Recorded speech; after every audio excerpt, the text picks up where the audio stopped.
पर्व न्यूज। आरंभ एका नव्या पर्वाचा। इगतपुरी येथे एका 19 वर्षीय युवतीवर अत्याचार करून तिला धर्मांतरासाठी दबाव टाकण्याचा गंभीर प्रकार उघडकीस आला। या प्रकरणी पीडित युवतीच्या तक्रारीवरून एका संशयित युवकाविरुद्ध इगतपुरी पोलीस ठाण्यात गुन्हा दाखल करण्यात आला। मिळालेल्या माहितीनुसार संबंधित युवकाने गोड बोलून युवतीशी मैत्री निर्माण केली, स्वतःला बौद्ध समाजाचा असल्याचं खोटं सांगून तिची फसवणूक केल्याचा आरोप आहे। 23 मार्च 2022 रोजी युवती अल्पवयीन असताना तिच्यावर जबरदस्तीने अत्याचार केल्याची तक्रार करण्यात आली। तसेच कपालेश्वर परिसरात तिला 2 वेळा जबरदस्तीने बोलावून घेतल्याचं आणि न आल्यास कुटुंबाला जीवे मारण्याची धमकी दिल्याचंही तक्रारीत नमूद आहे। आरोपीने वेळोवेळी तिच्यावर धर्मांतर करण्यासाठी दबाव टाकल्याचाही आरोप आहे। तसेच तिच्या घरात घुसूनही 2 वेळा अत्याचार केल्याचं सांगितलं आहे।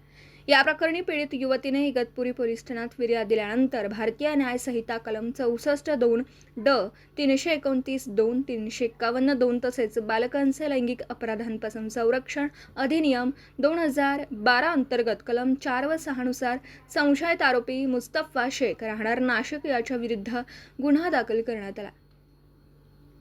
पोलिसांकडून या प्रकरणाचा पुढील तपास सुरू असून आरोपीचा शोध घेतला जातोय।